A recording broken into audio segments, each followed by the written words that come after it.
Hello students, SB একাডেমির YouTube চ্যানেলে তোমাদের সবাইকে স্বাগত জানাই। যাদের সামনেই উচ্চ মাধ্যমিক পরীক্ষা রয়েছে, অর্থাৎ উচ্চ মাধ্যমিকের 4th সেমিস্টারের যাদের পরীক্ষা রয়েছে, তারা নিশ্চয়ই খুবই চিন্তিত যে বাংলায় এত বড় সিলেবাস, সেখানে গল্প দুটো, কবিতা তিনটে, নাটক রয়েছে একটা এবং পূর্ণাঙ্গ সহায়ক গ্রন্থ রয়েছে, তার সাথে বাংলার সাহিত্যের ইতিহাস এবং রচনা। এই এত কিছুকে কিভাবে কভার করবে এবং কোন প্রশ্নগুলো পরীক্ষাতে খুব ভালো করে দেখে যাবে, তাহলে নিশ্চিন্তভাবে পরীক্ষা হলে যেতে পারবে, সেই বিষয়গুলোই আজকে আলোচনা করব এই ভিডিওতে। এই ভিডিওতে সমস্ত 4th সেমিস্টারের পরীক্ষার্থীদের জন্য বাংলার গুরুত্বপূর্ণ প্রশ্ন এবং সাজেশনগুলো থাকছে। সুতরাং মন দিয়ে স্কিপ না করে ভিডিওটা শেষ পর্যন্ত দেখো। এই ভিডিওটাতে আমরা আলোচনা করতে চলেছি বাংলা গল্প অর্থাৎ হলুদ পোড়া এবং হারুন সালেমের মাসি, এই দুটো থেকে কোন কোন প্রশ্ন তোমরা পড়বে। বাংলার যে কবিতা রয়েছে তিনটে, সেখানে প্রার্থনা, তিমির হননের গান, কেন এলো না, এখান থেকে কোন কোন প্রশ্নগুলো খুব ভালো করে পড়বে। নাটক নানা রঙের দিন, সেখান থেকে কোন কোন বিষয়গুলো ভালো করে পড়বে। আর তার সঙ্গে রয়েছে পূর্ণাঙ্গ সহায়ক গ্রন্থ হিসেবে ডাকঘর। তাহলে এই চারটে বিষয় নিয়েই বা ক্ষেত্র নিয়ে আজকে আমরা এই ভিডিওটাতে আলোচনা করব। তাহলে চলো সময় নষ্ট না করে দেখে নেওয়া যাক হলুদ পোড়া থেকে কোন কোন প্রশ্নগুলো পড়তে হবে। দেখো, সবার প্রথমে যে প্রশ্নটা তোমাকে হলুদ পোড়া থেকে পড়তে হবে, ছোট গল্প হিসাবে হলুদ পোড়া গল্পটি কতটা সার্থকতা পেয়েছে বা কতদূর সার্থক, সেটা নিজের ভাষাতে আলোচনা করো। ভীষণ গুরুত্বপূর্ণ প্রশ্ন। হলুদ পোড়া গল্পের নামকরণের সার্থকতাটাও তোমাদের দিতে পারে। তারপর দেখো, একটা লাইন তুলে প্রশ্ন রয়েছে, দাওয়াটি যেন স্টেজ। এখানে কোন দাওয়ার কথা বলা হয়েছে? সেখানে যে ম্যাজিক আমদানি করা হয়েছিল সেটা নিজের ভাষায় লেখো, বা সেখানে হঠাৎ করে কেন এই অভিনয় চলছিল সেটাও নিজের ভাষাতে লেখো। পরের প্রশ্ন দেখো, হলুদ পোড়া গল্প অবলম্বনে ধীরেনের চরিত্র বা ধীরেনের যে মনস্তাত্ত্বিক পরিবর্তন বা বিপর্যয় সেটা কিভাবে ঘটলো সেটা আলোচনা করো। একই প্রশ্নের উত্তরটা, ধীরেনের চরিত্র, ভীষণ গুরুত্বপূর্ণ প্রশ্ন, হলুদ পোড়া গল্প থেকে ধীরেনের চরিত্রটি বিশ্লেষণ করো। তারপরের প্রশ্ন, গ্রামীণ কুসংস্কারের আবর্তে ধীরেনের চরিত্রের কি পরিবর্তন দেখা গেছিল সেটা আলোচনা করো। তারপর লাইন তুলে একটা প্রশ্ন, আমি তো পাশ করা ডাক্তার নই, এই মন্তব্যটি কার? প্রসঙ্গ নির্দেশ করো। বক্তা সম্পর্কে গল্পে আর কি বলা হয়েছে সেগুলো আলোচনা করো। পরবর্তী অংশে দেখো আবার একটা খুব ইম্পর্টেন্ট লাইন তুলে প্রশ্ন, সেটা হচ্ছে, দুটি খুনের মধ্যে সম্পর্ক আবিষ্কার করার জন্য প্রাণ সকলের ছটফট করে, এই মন্তব্যে সমাজের কি মানসিকতার পরিচয় পাওয়া যাচ্ছে তা বিশ্লেষণ করতে বলা হয়েছে। তারপরের প্রশ্ন দেখো, হলুদ পোড়া গল্প অবলম্বনে নবীন চক্রবর্তীর যে চরিত্র সেটি আলোচনা করো। তারপর আবার একটি লাইন তুলে প্রশ্ন, শান্তির আর এতটুকু সন্দেহ রইল না।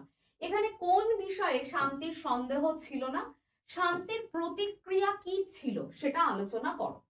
তারপর হলুদ পোড়া গল্পটিতে কুসংস্কারের যে দ্বন্দ্ব ফুটে উঠেছে সেটা নিজের ভাষাতে বর্ণনা করো। পরবর্তী প্রশ্ন দেখো, বলছে, আমি বলাই চক্রবর্তী, শুভ্রাকে আমি খুন করেছি, বক্তব্যের পিছনে গ্রামীণ কুসংস্কার এবং মনস্তাত্ত্বিক বিকার মানুষকে কিভাবে গ্রাস করছে সেটা আলোচনা করো। অর্থাৎ এখানে দেখো বেশ কয়েকটা লাইনে একই প্রশ্ন ঘোরাফেরা করছে, যে গ্রামীণ সমাজের যেই যে কুসংস্কারগুলো সেগুলো কিভাবে এই হলুদ পোড়া গল্পে ফুটে উঠেছে তার যে বর্ণনা সেটা কিন্তু অবশ্যই ভালো করে দেখে যাবে। তারপর হলুদ পোড়া যে ভৌতিক পরিবেশের বা গ্রাম্য কুসংস্কারের চিত্র প্রতিফলিত হয়েছে তা নিজের ভাষায় লেখো, এটাও কিন্তু ভালো করে দেখে যাবে। দেখো, তারপরেও আরেকটি প্রশ্ন রয়েছে, সে বছর কার্তিক মাসের মাঝামাঝি 3 দিন আগে পরে গায়ে দুটো খুন হয়ে গেল, কারা খুন হয়েছিল এবং কিভাবে খুন হয়েছিল সেটা লিখতে বলা হয়েছে। তারপর দেখো বলাই চক্রবর্তী ও ধীরেনের বোন শুভ্রা কিভাবে খুন হয়েছিল তা নিজের ভাষায় বর্ণনা করো, পুরোটাই গল্প অবলম্বনে। আরো একটি লাইন তুলে প্রশ্ন, একটুখানি বাস্তব সত্যের খাদ্যের অভাবে নানা জনের কল্পনা অনুমানগুলি গুজব হয়ে উঠতে মুষড়ে যায়, এই বক্তব্য সমাজের কোন জীবন সত্যের প্রকাশ ঘটিয়েছে তা বুঝিয়ে দাও। আরেকটা গুরুত্বপূর্ণ প্রশ্ন, হলুদ পোড়া গল্প অবলম্বনে শান্তির চরিত্রটি বিশ্লেষণ করো। হলুদ পোড়া গল্পে কিন্তু ধীরেনের চরিত্র, শান্তির চরিত্র বেশ গুরুত্বপূর্ণ। তারপরের প্রশ্নটি দেখো, অশরীরী উপদ্রব থেকে পরিবারকে সুরক্ষা দিতে শান্তি কি কি ব্যবস্থা গ্রহণ করেছিল। তাহলে এটাও কিন্তু ভালো করে পড়বে যে এই যে নানান রকম অশরীরী উপদ্রব, সেখান থেকে শান্তি কিভাবে তার পরিবারকে রক্ষা করেছিল, তিনি কি কি উপায় অবলম্বন করেছিলেন, এটাও কিন্তু ভালো করে পড়বে। তাহলে হলুদ পোড়ার গল্পের যে বিষয়বস্তু, হলুদ পোড়া গল্পে যে ভৌতিক পরিবেশের বর্ণনা, গ্রামীণ কুসংস্কারের বর্ণনা, ধীরেনের কিভাবে ধীরে ধীরে বিবর্তন হলো ধীরেন চরিত্রটার, সেই বর্ণনাটা এবং শান্তির যে বিষয়গুলো, সেগুলো কিন্তু ভালো করে পরীক্ষার জন্য পড়তে হবে। এবার চলে আসি দ্বিতীয় গল্পে, হারুন সালেমের মাসি। এখান থেকে যে গুরুত্বপূর্ণ প্রশ্নগুলো তোমাদের পড়তে হবে সেটা দেখে নাও। প্রথম প্রশ্ন রয়েছে, হারুন সালেমের মাসি গল্প অবলম্বনে খুব গুরুত্বপূর্ণ গৌরবী চরিত্রটি বিশ্লেষণ করো। তাহলে হারুন সালেমের মাসি এই গল্পটাতে গৌরবীর চরিত্রটাকে ভালো করে পরীক্ষার জন্য দেখে যাবে। তারপর গল্পে গৌরবীর মধ্যে দিয়ে চিরন্তন মাতৃসত্তাকে লেখিকা কিভাবে ফুটিয়ে তুলেছেন তা বিশ্লেষণ করো। তার মানে এই হারুন সালেমের মাসি এই গল্পটাতে গৌরবীর যে মাতৃত্বের যে পরিচয়, তিনি কিভাবে মমতাময়ী স্নেহময়ী একজন মা হয়ে উঠেছেন, সেই বিষয়টাকে কিন্তু আলোচনা করতে হবে। তারপর গল্পের নামকরণের সার্থকতা বিচার করো, অথবা ছোট গল্প হিসাবে হারুন সালেমের মাসি এই গল্পটা কতটা সার্থক সেটা আলোচনা করো। একটা লাইন তুলে প্রশ্ন দেখো, নিজেকে বড় প্রয়োজনীয় মনে হলো হঠাৎ, ভীষণ গুরুত্বপূর্ণ লাইন, যে কোন কথা শুনে কার এ কথা মনে হয়েছিল, এ কথা মনে হওয়ার কারণ কি। তারপরের প্রশ্ন দেখো, একটা লাইন তুলে প্রশ্ন, এটাও খুব গুরুত্বপূর্ণ লাইন, দুটো লাইনই গুরুত্বপূর্ণ, নিজেকে বড় প্রয়োজনীয় মনে হলো হঠাৎ এটাও, আর শহরে গৌরবী আর হারার সমাজ অনেক বড় সমুদ্রের মতো, এটাও কিন্তু খুব গুরুত্বপূর্ণ একটা লাইন। তাহলে গৌরবী এবং হারার সমাজের পরিচয় দাও, শহরে তা কেন সমুদ্রের মতো তার তাৎপর্যটাকে বিশ্লেষণ করো। তাহলে শহরে কেন গৌরবী আর হারার সমাজ এক এবং সমুদ্রের মতন, সেই বিষয়টাকে কিন্তু এখানে ব্যাখ্যা করতে হবে। তারপর দেখো, গল্প অনুসারে ঠিক কোন পরিস্থিতিতে মাসি গৌরবী এবং বোনপো হারা গ্রাম ছেড়ে শহরে গিয়েছিল, কেন গিয়েছিল এবং কি পরিস্থিতিতে গেছিল, দুটো প্রশ্নই গুরুত্বপূর্ণ। গল্পে সমাজের নিম্নবিত্ত পরিবারগুলির মহিলাদের জীবন যাপনের পরিচয় দাও, অর্থাৎ তারা কিভাবে দিন যাপন করে, কি খেয়ে তারা বেঁচে থাকে, কি পরিধান করে, সেই বিষয়গুলো কিন্তু এই কোশ্চেনটার মাধ্যমে লিখতে হবে। যে মহিলাদের সম্পর্কে লেখা আছে হারুন সালেমের মাসিতে, তাদের সম্পর্কে লিখতে হবে, তাদের জীবনযাপনটা কেমন। হারুন সালেমের মাসি গল্প অবলম্বনে হারার চরিত্রটি বিশ্লেষণ করো, ভীষণ গুরুত্বপূর্ণ হচ্ছে হারার চরিত্রটি। 10 জিরা হাটে না ছোটে, এই মন্তব্যের আলোকে যোশী চরিত্রটি বিশ্লেষণ করো। তাহলে যোশীর চরিত্র পড়তে হবে ভালো করে, হারার চরিত্র পড়তে হবে খুব ভালো করে। এরপর আরো একটা গুরুত্বপূর্ণ লাইন রয়েছে দেখো, নাকি সব গরিবের স্বর্গ আসলে এক। এখানে কোন কোন স্বর্গের কথা বলা হয়েছে, সব গরিবের স্বর্গ, খুব গুরুত্বপূর্ণ একটা লাইন, সব গরিবের স্বর্গ এক হওয়ার তাৎপর্যটা ঠিক কি সেটা এখানে তোমাকে বর্ণনা করতে হবে। তারপর দেখো, গৌরবীর শুকনো বুকে যেন কিসের ঢেউ লাগলো, কোন প্রসঙ্গে কথা লেখক বলেছেন এবং কেন বলেছেন। গৌরবীর শুকনো বুকে, এটাও গুরুত্বপূর্ণ লাইন, যে সব গরিবের স্বর্গ আসলে এক, আবার গৌরবীর শুকনো বুকে যেন কিসের ঢেউ লাগলো, এটাও কিন্তু খুব গুরুত্বপূর্ণ। বলছে কোন প্রসঙ্গে এ কথা লেখক বলেছেন, সেটা বর্ণনা করতে বলা হয়েছে। আরেকটা গুরুত্বপূর্ণ চরিত্র পড়তে হবে, সেটা হচ্ছে হারুন সালেমের মাসি থেকে নিবারণের চরিত্রটাকে কিন্তু পড়তে হবে, এবং নিবারণ কিভাবে তার মাকে অবহেলা করত, তার অত বড় বাড়িতেও যে মায়ের স্থান হলো না, কেন হলো না, সেই বিষয়গুলোকে আলোচনা করতে হবে। তারপর দেখো, হারুন সালেমের মাসি গল্পে সমাজের যে চিত্র ফুটে উঠেছে তার পরিচয় দাও। তাহলে হারুন সালেমের মাসি গল্পে সমাজের কি চিত্র ফুটে উঠেছে তার পরিচয় দাও। এখানে দেখো একই লাইন, এই যে নাকি সব গরিবের স্বর্গ আসলে এক, এটা একই। দেখো এমন মন্তব্যের কারণ কি, এটাও কিন্তু ভালো করে পড়বে। আর হারুন সালেমের মাসি গল্পে মহিলাদের যে জীবনযাত্রা, প্রত্যেকটা মহিলার যে জীবনযাত্রা, তার যে পরিচয়, সেটা এখানে দিতে বলা হয়েছে। আর এখান থেকে একটা গুরুত্বপূর্ণ প্রশ্ন, সেটা হচ্ছে যে হারুন সালেমের মাসি এই গল্পে এই যে মাসি চরিত্রটা, সেটাকে খুব ভালো করে তৈরি করবে, যে মাসি চরিত্রটির বর্ণনা দাও। এটা খুব ভালো করে তৈরি করবে। মাসি চরিত্রটি কিন্তু ভীষণ গুরুত্বপূর্ণ এই পরীক্ষাটার জন্য, অর্থাৎ যেটা একদম প্রথমে ছিল, এই যে গৌরবীর চরিত্র। পরের পার্টে চলে আসি। দেখো এবার কবিতা থেকে কি কি প্রশ্ন ভালো করে পড়বে সেটা দেখে নি। সবার প্রথম কবিতা রয়েছে প্রার্থনা।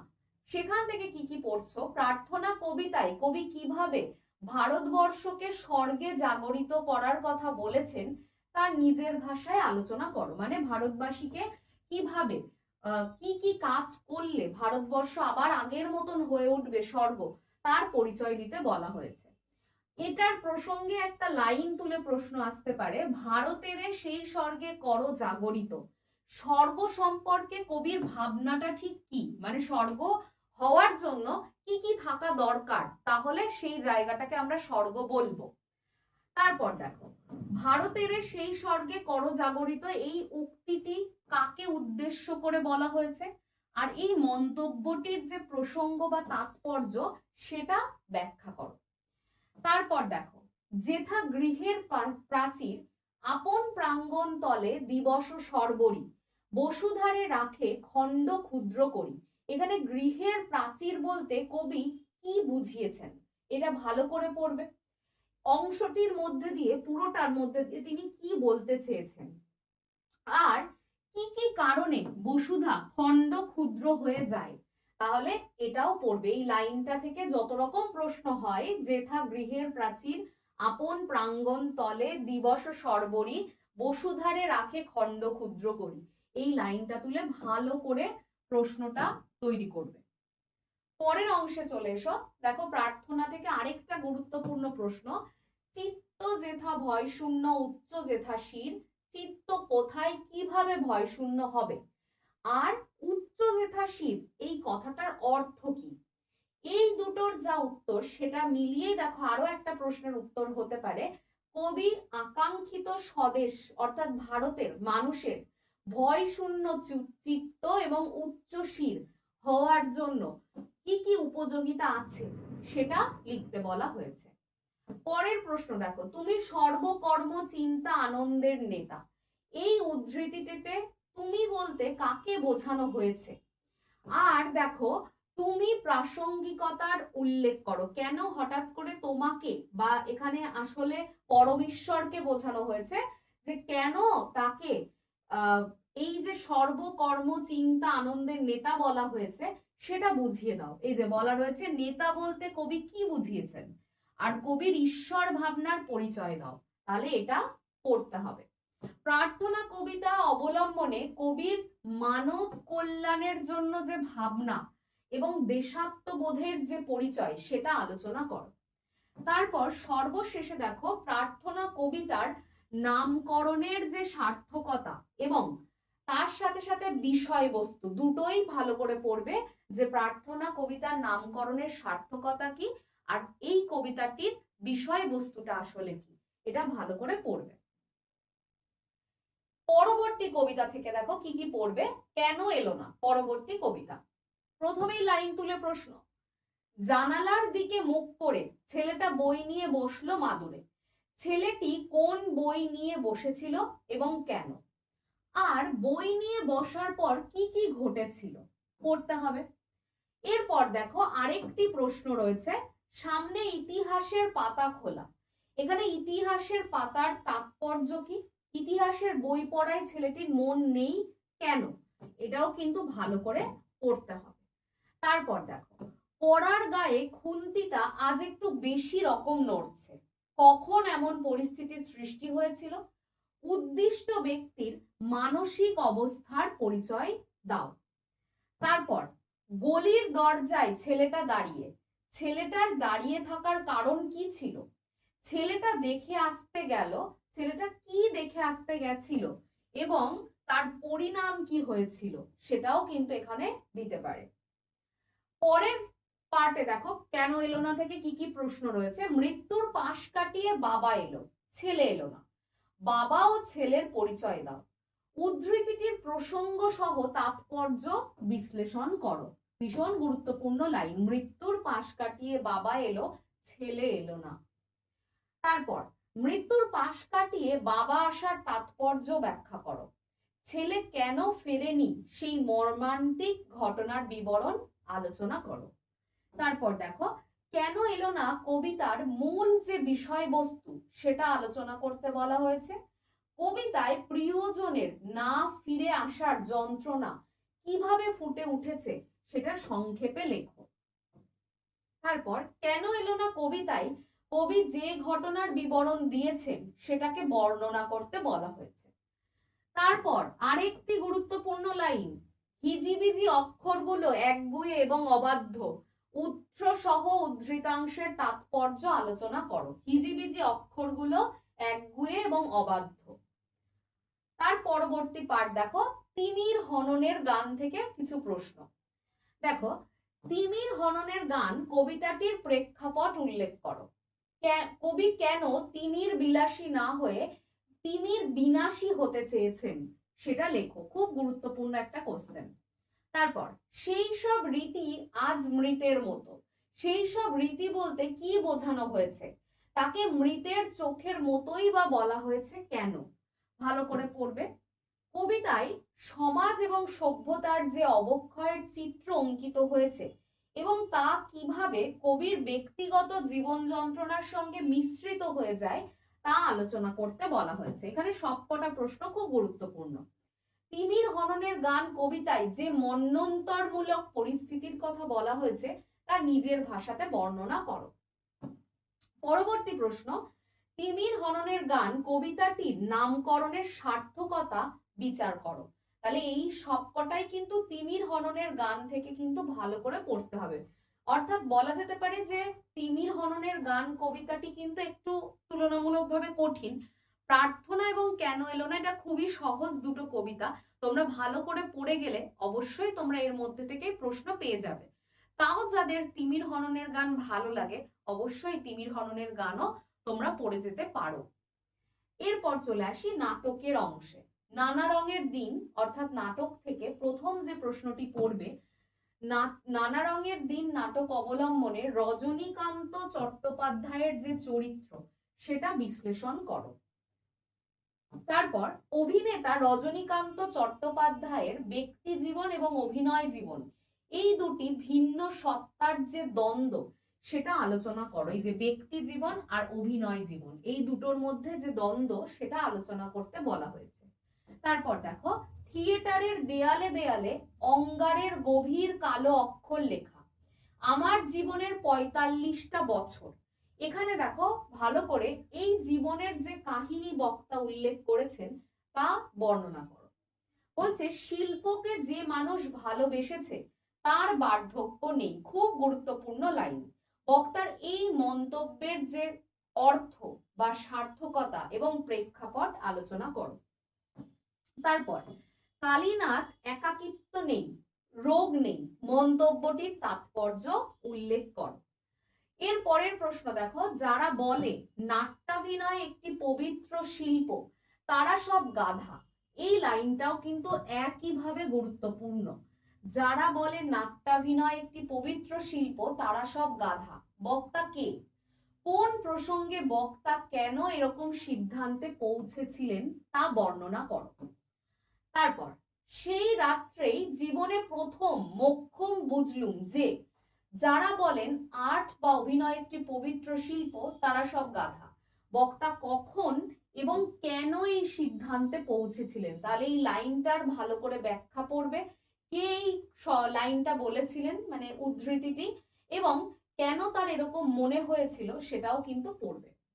সেই রাত্রেই জীবনে প্রথম মোক্ষম বুঝলুম, বক্তা কি বুঝেছিলেন, বক্তার এরূপ উপলব্ধির প্রেক্ষাপট আলোচনা করো। তাহলে এই লাইনটাও ভালো করে পড়বে। আপনি বামুন মানুষ, মিছে কথা বলবো না, আমি রোজ লুকিয়ে লুকিয়ে গ্রিন রুমে ঘুমোই চাটুজ্জে মশাই। বক্তা কে এবং তিনি কেন গ্রিন রুমে ঘুমোন, এটাও কিন্তু খুব ইম্পর্টেন্ট একটা বিষয়।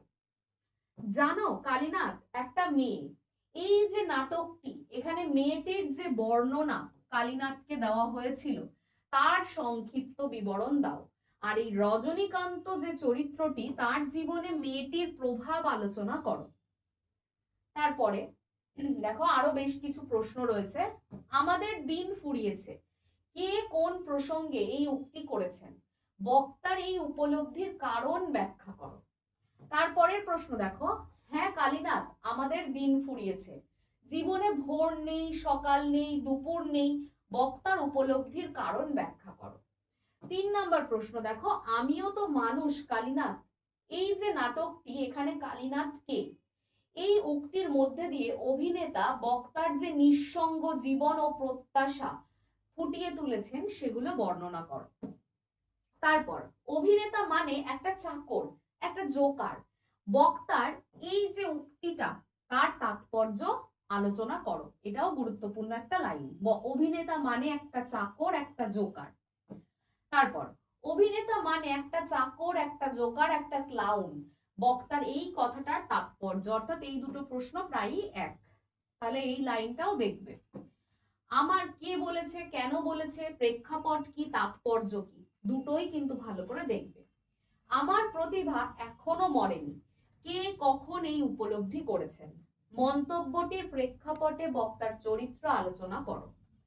তারপর এই তো জীবনের সত্য কালীনাথ, বক্তা জীবনের কোন সত্য বোঝাতে চেয়েছিলেন, আর জীবনের এই যে সত্য কেন উদ্ভাসিত হয়েছে বা কি সত্য উদ্ভাসিত হয়েছে তা ব্যাখ্যা করো। এই যে কোশ্চেন গুলো এগুলো কিন্তু নাটকটা থেকে পড়ে যাবে, যথেষ্ট নাটকের যে তাৎপর্য সেটা কিন্তু যথেষ্ট কঠিন, সুতরাং এই বিষয়গুলো অবশ্যই দেখে যাবে। তার সাথে সাথে অবশ্যই নানা রঙের দিন এই নাটকটায় নামকরণের সার্থকতাও কিন্তু ভালো করে দেখবে, নামকরণের সার্থকতা বিচার করতেও কিন্তু দিতে পারে, অবশ্যই কিন্তু এটাও ভালো করে দেখে যাবে। শেষ পার্টে চলে আসি। পূর্ণাঙ্গ সহায়ক গ্রন্থ ডাকঘর থেকে বেশ কিছু গুরুত্বপূর্ণ প্রশ্ন রয়েছে। কি কি সেই প্রশ্নগুলো? প্রথম প্রশ্ন, ডাকঘর নাটকে অমল চরিত্রটি তোমার কিরূপ লাগে তা নিজের ভাষায় বর্ণনা করো। তাহলে অমল চরিত্রটা সম্পর্কে ভালো করে পড়তে হবে। তারপরের প্রশ্ন দেখো, ডাকঘর নাটক অবলম্বনে ঠাকুরদার যে চরিত্রটি সেটা আলোচনা করো, ঠাকুরদা চরিত্রটিও ব্যাখ্যা করতে হবে। তুমি যে ছেলে খ্যাপাবার সর্দার, এই মন্তব্যটি ঠাকুরদা কেন করেছিলেন এবং তার চরিত্রটি বিশ্লেষণ করার কথা বলা হয়েছে। তারপর ডাকঘর নাটকে অমল চরিত্রের যে বিচিত্র কল্পনাগুলো রয়েছে তার পরিচয় দাও, মানে অমল কি কি করবে সেই বর্ণনাটা, আর এই বিচিত্র ভাবনার মধ্যে দিয়ে তার মুক্তির ব্যাকুলতা কিভাবে প্রকাশ পেয়েছে তা লেখো। তারপর অমলের সাথে ছেলের দলের কথোপকথনের মানে নিজের ভাষাতে বর্ণনা করো, ভালো করে পড়বে। তারপরে দেখো, দই বেচতে যে কত সুখ সে তোমার কাছে শিখে নিল, কে কাকে উদ্দেশ্য করে কথাগুলি বলেছে তার এই মন্তব্যের কারণ আলোচনা করো। এরপর দেখো, অমলের সাথে দইওয়ালার যে কথোপকথন সেটা আলোচনা করতে বলা হয়েছে। এরপর দেখো, ডাকঘর নাটকে দইওয়ালার গ্রামের বর্ণনা দাও, আর দইওয়ালার কাছে অমল কি শিখতে চেয়েছিল সেই বিষয়টির বর্ণনা দাও। তোমার আমার এই জানলার সামনে রাস্তায় দাঁড়িয়ে একটু খেলা করো, তোমরা আমার এই জানলার সামনে রাস্তায় দাঁড়িয়ে একটু খেলা করো। কাদের উদ্দেশ্যে বক্তা এই কথাটি বলেছেন এবং তাদের খেলার জন্য বক্তা কিভাবে তাদের সাহায্য করেছিলেন সেটা লেখো। পরের প্রশ্ন দেখো, বলছে আবার একটা লাইন তুলে প্রশ্ন, এই শরৎকালের রৌদ্র আর বায়ু দুই ওই বালকের পক্ষে বিষবৎ। বক্তা কোন প্রসঙ্গে এই মন্তব্যটি করেছেন? নাট্যদ্বন্দ্বের প্রকাশ আলোচনা করো। ভালো করে দেখবে।